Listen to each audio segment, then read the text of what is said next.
The Arts That Shape Us is a podcast by Vermont Folklife, produced with support from Vermont Public's Made Here Fund. It's devoted to exploring the state's cultural heritage and what different local art forms say about the past and present of Vermont. Vermont Folklife's Director of Education and Media, Mary Wesley, hosts the show. In this first installment, she takes us to Barre. As Mary explains, the city has a booming granite industry, and this industrial tradition birthed an artistic one. Everything that I make is shown, it's on display somewhere in the United States, in a cemetery somewhere, where it is viewed by thousands and thousands and thousands of people over the course of its lifetime, which is forever. I mean, stone lasts forever. So, when you're trying to be mindful about creating something that is always going to be here, you want to do your best work.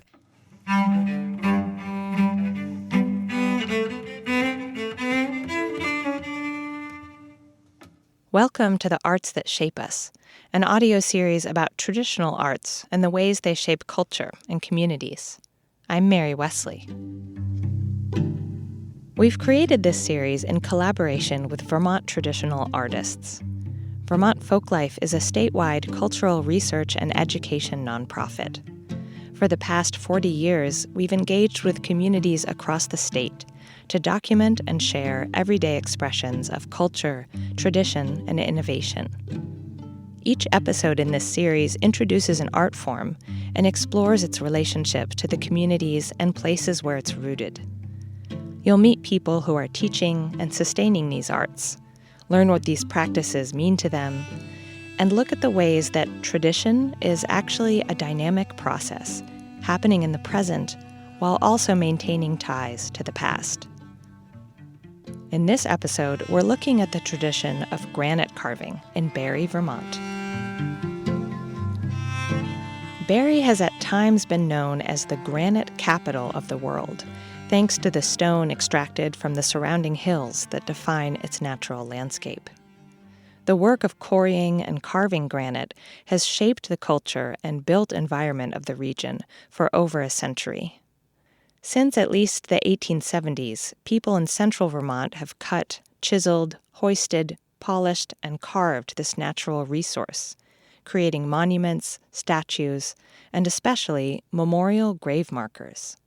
The granite industry brought Italian, French-Canadian, Scots, Scandinavian, Irish, Greek, and Spanish workers to the city of Barre, each bringing their own stone carving traditions. Over time, these artisans and the manufacturers they worked for shaped an enduring identity, the Barre stone carver.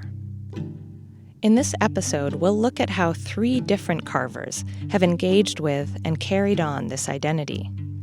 I met and interviewed Heather Milne Ritchie and her apprentice Becky Lovely while they were working together as part of the 2023 cohort of Vermont Folklife's apprenticeship program.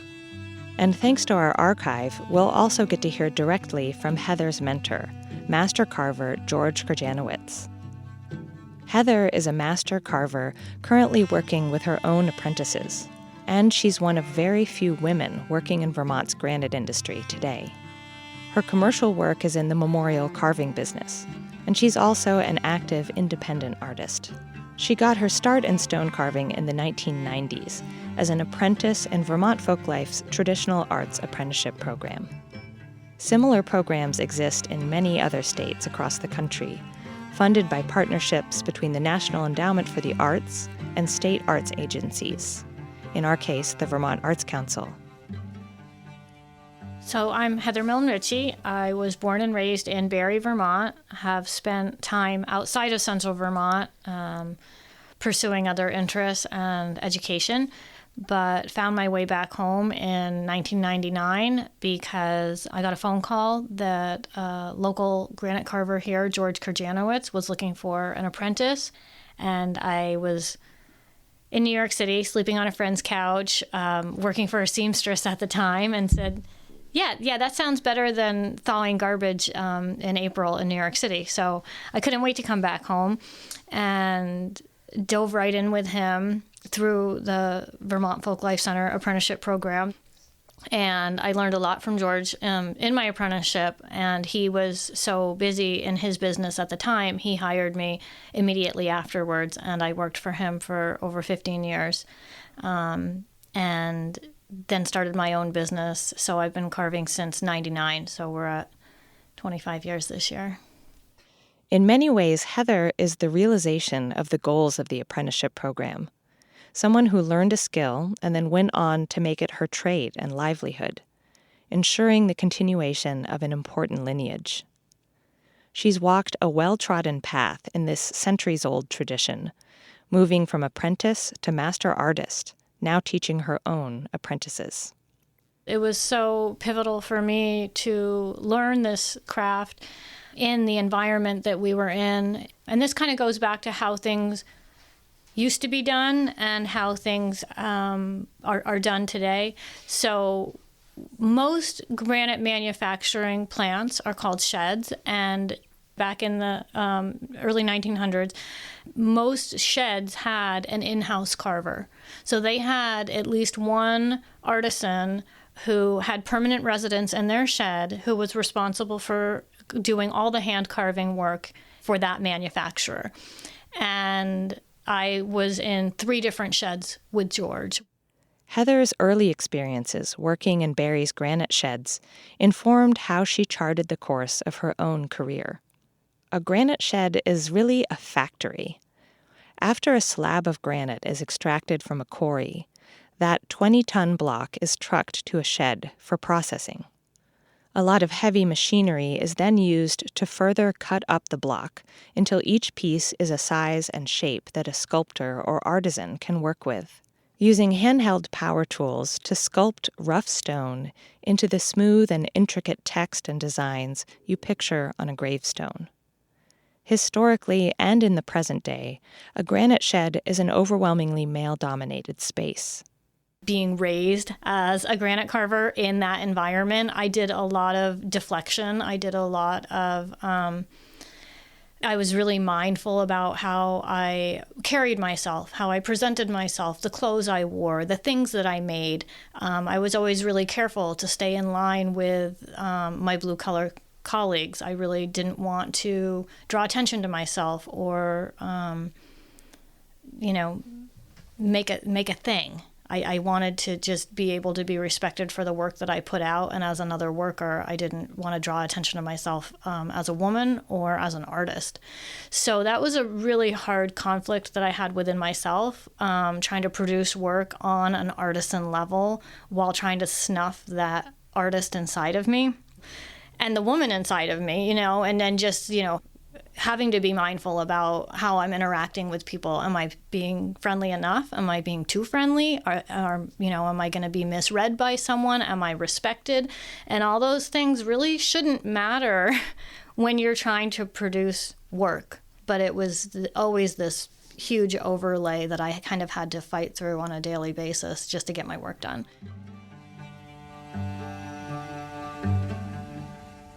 In the early days of Heather's apprenticeship, folklorist Greg Sharrow recorded an interview with her mentor, carver George Krjanowicz. At the time, Heather was working with George inside Desolate's granite shed in Barre, and Greg brought up the topic of gender. Here's a clip from that 1998 site visit.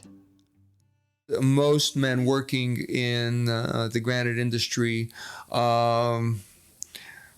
feel that physically women are not equipped, but again, that's a gender bias, and I have no gender bias. I feel that everyone should be treated on their own merits. Heather has a strong established personality, and regardless of the gender, I think that allows her to hold her own ground. And also because she has been able to surmount the obstacles that are associated with this for any gender, she has gotten a lot of respect from the people in her working environment, all of whom are employees of Desolates. I think I get some odd looks from people when I tell them that I have an apprentice, and she is doing just fine. They say, well, why would you want to hire a woman? And then I explained that it was not that I hired a woman. I hired a competent individual who happened to be a woman. So that's how I view things, and that's how, unfortunately, that's just the way it is here. Through their apprenticeship, George's guidance provided an important buffer for Heather. But as she developed her own career as a carver, Heather didn't accept the way it is as the final word. So now I'm in my own shop. I have control over the entire environment. I pick and choose who I want to be here. I rent space in a building that is not a granite shed, that is not a manufacturing plant. It is just a sculpture studio or a sculpture and finishing studio. So it cuts out a lot of the dynamics that were a real distraction for me. It takes a lot to do this kind of work and run a shop like this. It's a huge overhead. So on a business level, it might make more sense for most people who do this kind of work to be working in a manufacturing plant because the overhead is so much less. You're running on someone else's power, someone else's air, someone else's heat. There's usually a crew of maintenance people there to help fix whatever you need fixed. The jobs come right to you. You don't have to worry about trucking. But for me, the payoff is great having my own space because I don't have all that extra garbage that I have to filter through every day just to do my work.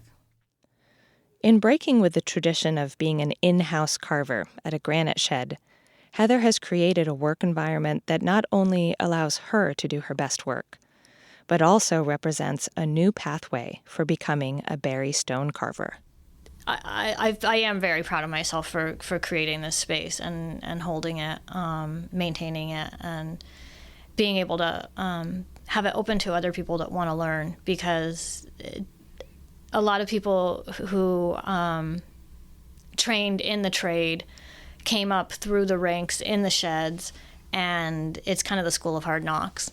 And it's not the gentlest approach to learning anything. You learn by doing, you learn by hurting, you learn by ridicule, and you don't get a lot of personal attention. It's just kind of make it happen, which is it's a really hard way to learn, and especially with younger people and artist types, it's not the most welcoming or forgiving environment. So I think it's really important to have kind of smaller shops like this. You know, we're not waiting for a whistle to blow to take our break. We're on our own time, and we're doing things our way, and I think that's a more conducive way to learn than punching a clock and watching some guy laugh at you when you hit your hand.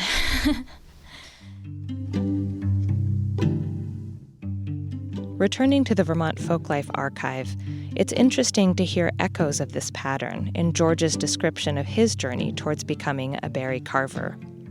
As any tradition is carried on, new people learn it and then make it their own, reshaping the practice and its context through the lens of their own experiences. George was born in Poland and emigrated to the United States with his parents when he was 7.5 years old. In adulthood, he studied studio art and arts education, and then in his mid-20s, he returned to Poland to study at the Academy of Fine Arts in Krakow. He followed a classical course of study, eventually coming to focus on sculpture. While living there, he met and married his wife. In 1983, they moved back to the U.S. together, where they lived with George's parents and searched for work. George was really interested in teaching art, but he struggled to find a position as a teacher or even a designer, so he decided to branch out. And I had recalled having gone through Vermont 4 years earlier on a camping trip up to Canada. And I had remembered Rock of Ages being here. So on a hunch, I called Rock of Ages because I was becoming desperate after 6 months, and my living with my parents was becoming old too, at the age of 30 with a wife. So I called Rock of Ages to inquire how a sculptor might find work here in Barre, and they said that I should come and pay Barre a visit and personally see what the situation was. So I borrowed my father's car and took my wife, and we came up here. And we came up here in late April of 1984 on a Sunday afternoon, and I met Frank Gaylord on Monday morning, and within an hour he hired me. Like Heather, as an apprentice carver, George was dropped into an intense and fast-paced work environment. Frank Gaylord was a prolific and influential sculptor in Barre, running a studio known for its competitive edge within the granite industry. I would say half the people who are active sculptors in Barre today had some sort of contact with Frank. Side note, Frank was a World War II veteran who won a Bronze Star for fighting in the Battle of the Bulge. He's best known for sculpting 19 soldiers featured in the Korean War Veterans Memorial in Washington, D.C. He died in 2018 at age 93. But Frank will be the first one to tell you he's not a teacher. And he did not have a school. He basically hired green sculptors who never used pneumatic tools or worked in granite, and it was sink or swim. You either learn how to do it, or 2 or 3 weeks later, if he felt you had no potential, it was the end of your tryout. So he must have been happy to get you. I don't know. I think I struggled for a long time, and I perhaps myself was very much aware of my own inadequacies. George's background in sculpture did help him to last beyond a trial period with Frank, and after a time, he left to start his own studio. While it's changed locations a few times, the Krjanowitz Sculpture Studio is still going today, nearly 30 years later. Back in their 1998 interview, Greg asked George to reflect on the arc of his career as a Barre carver. Has it given you what you want as an artist? It's a difficult question. I started this out of sheer desperation because I wanted to be a sculptor, and I felt that having invested so much time and effort in my education that it would be really irresponsible of me to find or take up any sort of occupation that was not involved in sculpture. I was pretty much risking personal catastrophe by insisting on wanting to do sculpture and putting my personal life on the line and everything else. So in that respect, I'm doing sculpture. And the fact that it was difficult for me to learn how to do this. It was a challenge to learn both relief carving, which is what I do mostly rather than full round, and the material was and the tools were a challenge also.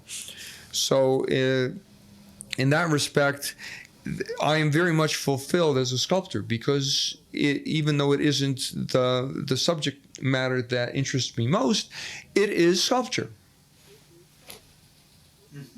And the same aesthetic sensibilities and creative juices go into it. Seems like the one difference is, though, that you, rather than initiating your own projects, you satisfy someone else's vision. Yes, that makes me unhappy. I think I would be much happier just doing what I please and venting my own creative energy. The unfortunate part of indulging in one's creativity as an artist is that it is not lucrative. It's easier to do the kind of financially to do what I'm doing now rather than to. Besides, I'm established, and it would be folly for me to abandon it. I'm sure many artists, in traditional forms or otherwise, can relate to this sentiment. What happens when creative expression is tangled up with business? The exchange of goods and services. This tension is inherent in a lot of art forms and trades, stone carving included. As George grappled with his identity as an artist working in the granite industry, he also actively held on to another part of himself, his identity as a teacher. This is what brought him towards the Vermont Folklife apprenticeship program. What as you were like heading into this, what was attractive to you about the idea? Teaching. Being able to convey my experience to someone else. That, and by that time I had been in the granite industry long enough to realize that for some time now no new blood was entering. And I think it's a worthwhile enough endeavor. It provides sculptors a viable way of making a living, which is difficult for sculptors to do. That anyone who wanted to be a sculptor, and how they do it is up to them, should be afforded the opportunity to at least be able to do this if they want to.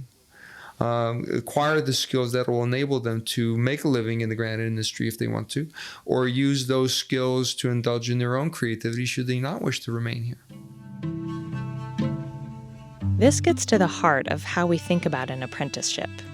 It's a unique form of education based in long-standing relationships that draws deeply on each individual's personal experience and outlook. A master artist teaches skills and techniques, but also provides an apprentice with a kind of roadmap for the context in which their art form exists, usually in hopes that they'll carry it forward. And in doing so, an art form, an occupation, a culture is able to persist, bearing marks from everyone who's carried it before. As George and then Heather, and now Heather's apprentices, continue to carve stone, they're not only keeping an art form alive, but also the occupation and industry that has shaped Barre and the surrounding regions in so many ways. I'm involved with the apprenticeship, and I would like to believe that I'm teaching sculptors how to work in the material and how to use the tools, and showing them that they can work in this environment. But whether they choose to do so is up to them. We know which path Heather chose. Running her own professional studio today, Heather feels a similar responsibility to train new people and set them up to succeed within the trade she's dedicated 25 years of her life to. And I think it's really important to teach people how to do this trade exclusively because there's so few of us in the industry that do this kind of work. There's only a dozen of us carvers. So it's kind of up to us to teach the younger generations or to teach anyone the trade, because the manufacturers don't see it as their role to be the ones to be responsible for instruction. So myself and other carvers in the industry, we've all been training people, but it's hard to find people that want to stick with it. In particular, she's working to expand opportunities for other women stone carvers, reshaping the landscape of who gets to participate in this storied industry, like one of her recent apprentices, Becky Lovely. Okay, well, first off, my name is Becky Lovely. I grew up in Waitsfield, Vermont. Currently, I'm a dental assistant, so quite a far leap from granite, but actually quite similar when you really break it down to the little aspects of drilling and dust and protective wear and all that jazz. I can truly appreciate why Heather has created this environment for herself. As there's not very many women here, I think it's especially cool for me to be a woman coming into this, learning from a woman. Heather and Becky began a Vermont Folklife apprenticeship together in 2023. As we try to do with everyone who participates in our program, I got to make several site visits to Bonnie Wee Studios, Heather's workspace on the Stevens branch of the Winooski River in Barre, to see Becky in action and record some interviews. These recordings, of course, have been placed in the Vermont Folklife archive. Anyone beginning to learn how to carve stone starts out getting familiar with the tools of the trade. Hammers and chisels are still used, but most commonly a pneumatic air hammer, a tool invented in Barre in 1888 that uses compressed air to power a piston, moving a chisel up and down striking the stone surface and allowing the sculptor to shape their material. So there's a really interesting finesse to it to get the right amount of pressure and speed and all that to move the stone the way you want it to, which again is really, really cool to see the way the stone wants to break away versus the way you want it to. So, just learning the stone, learning the techniques, all that. Becky was drawn to the apprenticeship by an artistic curiosity, and she was also in the midst of considering a career change.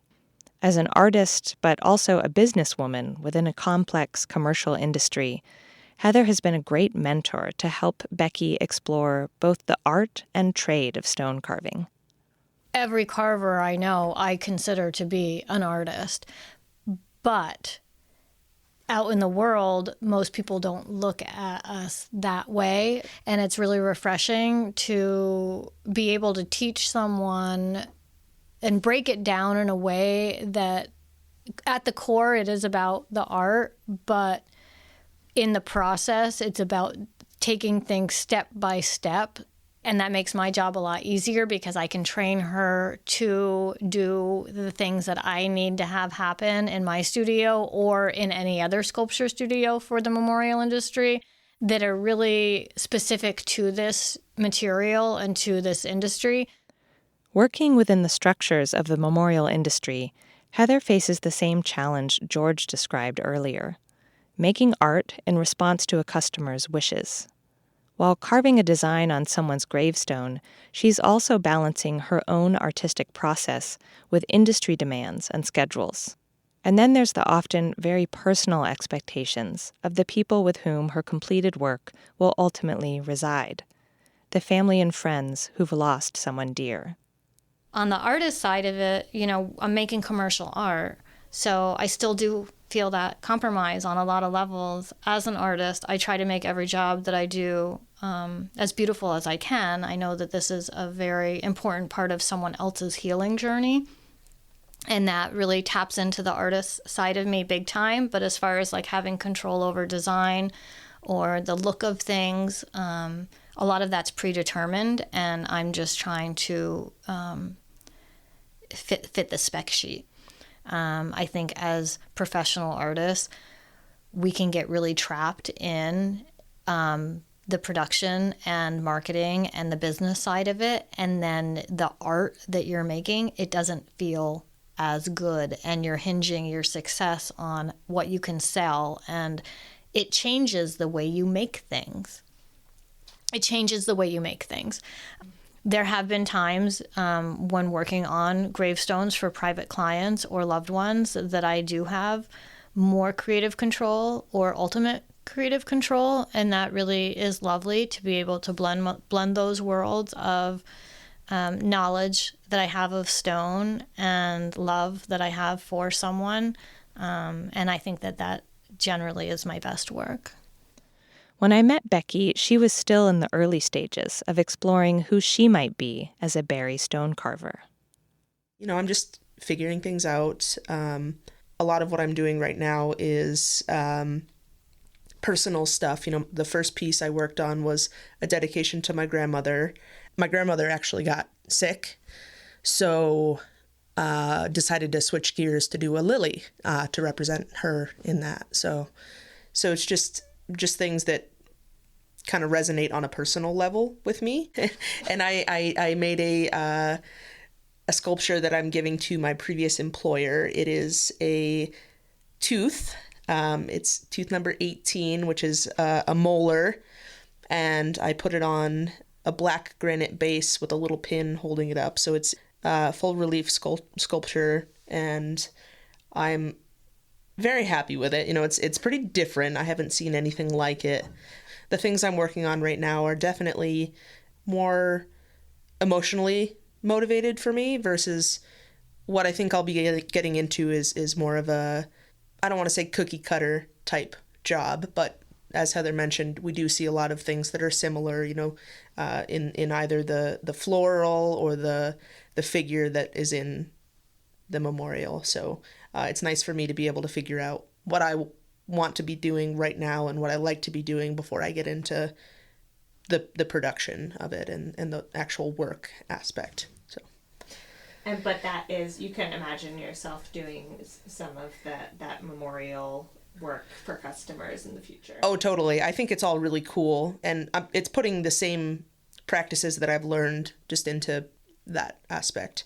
I really like being hands-on. As I mentioned, I've done a lot of different things in the past with my hands, and I think that this is a really cool way to combine what I like doing and what I need to do for, as an adult, you have to work to buy your groceries and pay for, whatever. So it's been really exciting for me to find something that I can do and also provide for myself and my family. So. A bit of time has gone by since my initial visits to Bonnie Wee Studios. So far, Becky is sticking with stone carving. As she continues to learn, she's expanded her personal projects. I've been working on cheese boards and mortar and pestles as a little, familiarity with some of the tools, but also a potential source of income besides just the industry work. And both Becky and Heather are looking to the future. She has grown incredibly as an artist, as a sculptor, as a granite carver. She is astounding me pretty much at every turn with her attention to detail and her precision and her speed. And she's also merged into my business plan and has been helping me with the industry work. My end goal is to stay in the industry. I do have intentions of sticking around. This year, Heather is working with a new apprentice through the Vermont Folklife Apprenticeship Program. To close, I'll leave you with Heather's thoughts on the idea of tradition. I think tradition's a huge part of this work. I mean, I wouldn't be doing it if it weren't for the tradition bearers and the people who wanted to carry that on ahead of me. I mean, we've been carving stone and Barre for hundreds of years, so it's pretty incredible that I get to carry this torch. I think tradition plays a huge role, although at times it can be limiting. And I think that, where we're at now in technology, and the technology aspect alone, it affects what I do, and it affects how things are produced to a degree that we're not needing to do a lot of the manual labor breakdown of the stone to get to our design work. So training new people like Becky, I'm trying to balance that, and I'm trying not to focus as much energy on that rough out understanding and mentality, using a specific set of tools that you work your way through to get different kinds of effects with the stone. Isn't necessary in practice, but it's necessary to tradition, and it's necessary to learn the traditional way so you know how hard it is before you do it the easy way. But as far as time, money, energy, health, there's more efficient ways to do it now. So we do go over all the old school styles, tools, and methods, but it's not something that we're holding on to as purist carvers that we need to do every job this way. That's not how we're rolling. The Arts That Shape Us features just a few out of many, many apprenticeships that Vermont Folklife has been privileged to support over the years. To learn more about our organization and the program, please visit www.vtfolklife.org. I also invite you to think about the arts that shape you and your community, and find out ways to support local art and artists. This series was produced by Vermont Folklife in collaboration with the artists it features. Special thanks to Heather, Becky, and George for their input on this episode, along with John Barstow. Executive producers for The Arts That Shape Us are Kate Hoy and Andy Kolovos. The cello music heard in the intro is the traditional tune Green Mountain Petronella, recorded by Dave Hoy. This series also features the track West Bank, composed and recorded by Malcolm Parson. Find Malcolm's music at malcolmparson.com. The Vermont Traditional Arts Apprenticeship Program is supported by the National Endowment for the Arts and the Vermont Arts Council.